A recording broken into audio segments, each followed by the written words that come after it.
What is up, Janksters? It's your boy Graham, also known as HamHawks42 on the internet, and today I want to talk about a legendary land that was actually printed in Saviors of Kamigawa. This is old school, and I do have a reason why I'm bringing it up now, although y'all know me, there's a very good chance that I'll just pick up an old card because I think it's neat to talk about it with no reason, but this one I do have a reason.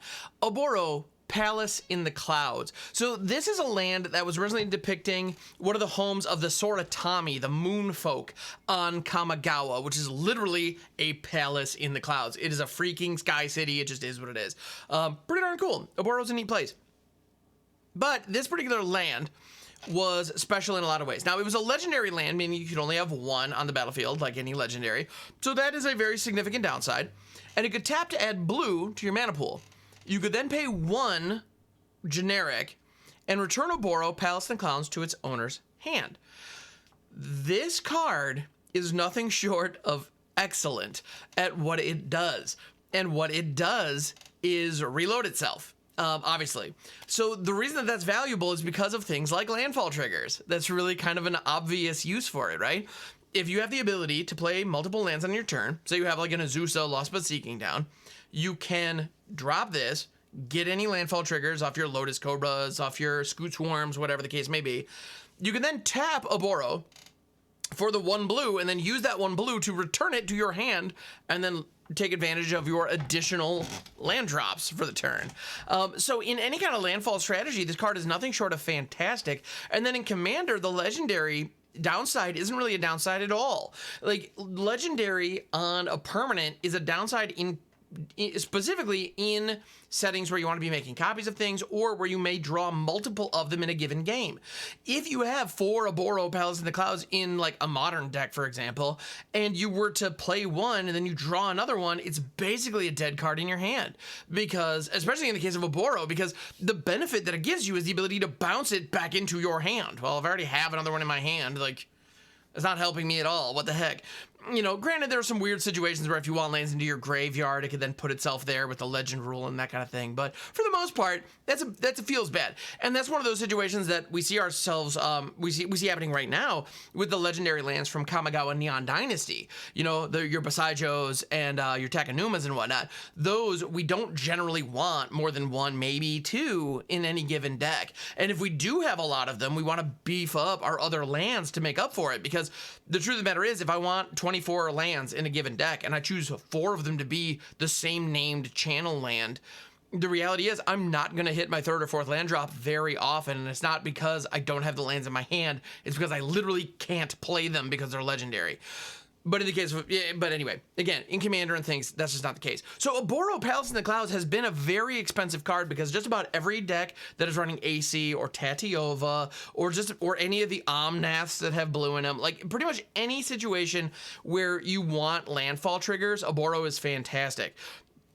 The other thing that this does is late in the game, if you need to be drawing lands in order to be getting those landfall triggers that are helping your whole deck go burr, Oboro being in your mana base gives you that for free.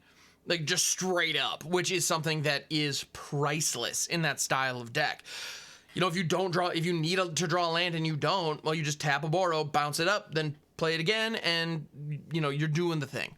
So anyway, the card is fantastic. It's very clearly great. This was made at a time before Commander was like widely played and adopted as like the casual format of choice. I mean, honestly, I don't think this card would exist, or it would look different if they were to make it now with Commander, because obviously it's fantastic in Commander. Like, there's almost, like, actually, there's pretty much no reason not to run it in any given landfall style deck. But anyway, so it's like a $60 card because it's never been reprinted. Until now. It's actually going to be showing up in the Lord of the Rings Commander product. I believe this is one of the promotional pieces, and it's going to be reprinted as Bucklebury Ferry, which is the ferry that the hobbits used to escape the Nazgul and get to Bree, which is kind of cool. Or no, sorry, they got to, that's the way that happened in the movies. How did it play out in the books? They got to, anyway, the ferry got him to Buckland, if I'm not mistaken, which then got him into the Old Forest and then the Barrow Downs and all that jazz. Anyway, it's an important place where I believe you could cross the Brandywine River, if I'm not mistaken. My Middle-earth geography is clearly not up to snuff for me to be doing these videos and trying to present myself as an expert on this, because I play a lot of Magic, and I enjoy Tolkien's work. I do quite a bit, but there are some scholars out there that really put me to shame, and you don't have to go far to find most of them. Anyway, but Bucklebury Ferry, this is it is the ferry in, in the Shire that the hobbits used to cross the river. So it being represented as a land makes a lot of sense. I also now obviously a ferry and like a cloud palace are not synonymous at all. They're very, very different types of places, as far as land goes. However, from a functional perspective, I kind of like this. Now, in the case of, being able to bounce it back to your hand and then replay it, as the palace in the clouds, it kind of brings about some kind of ephemeral nature where it can like flit in and out of existence perhaps, or like phase, in between realms or whatever. I have no idea if that's part of the deal with Oboro. It has kind of a Brigadoon vibe.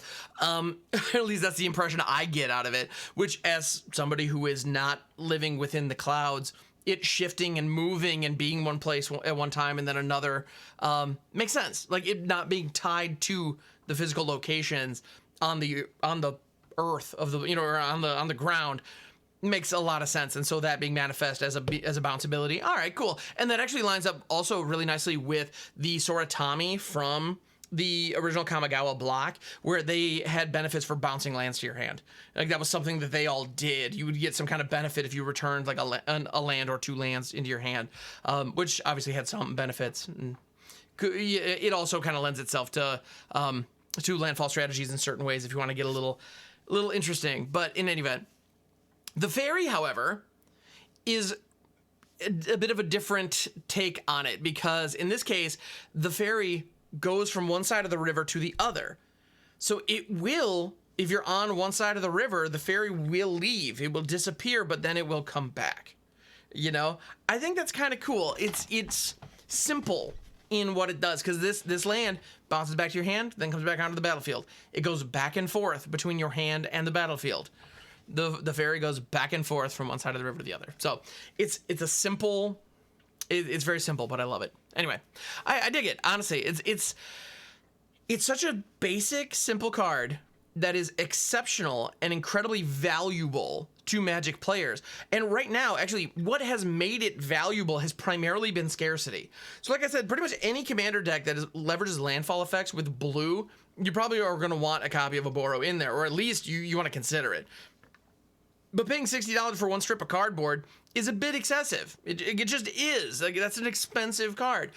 And so the fact that now we have this reprint and that price is going to drop dramatically, I'm excited to see it. And I think a lot of people out there who have this style of deck should be very happy to see this card here. So Bucklebury Ferry, aka Oboro, Palace in the Clouds. Thank you, Wizards, for identifying that the Commander community wanted another copy of this card in circulation, and then flavoring it appropriately within Lord of the Rings. You'll love to see it. So, thank you so much for checking out this episode of the Overthinking MTG podcast. My name's Graham. I go by hamhocks42 on the internet, and I do this show, well, pretty regularly. I try to do it at least 3 times a week. So, please like and subscribe if you're watching on the YouTubes. If you are if you're listening to the audio podcast, please drop a 5-star review in your podcast app of choice. Tell a friend, all that fun, happy stuff. And I will catch you on the next one.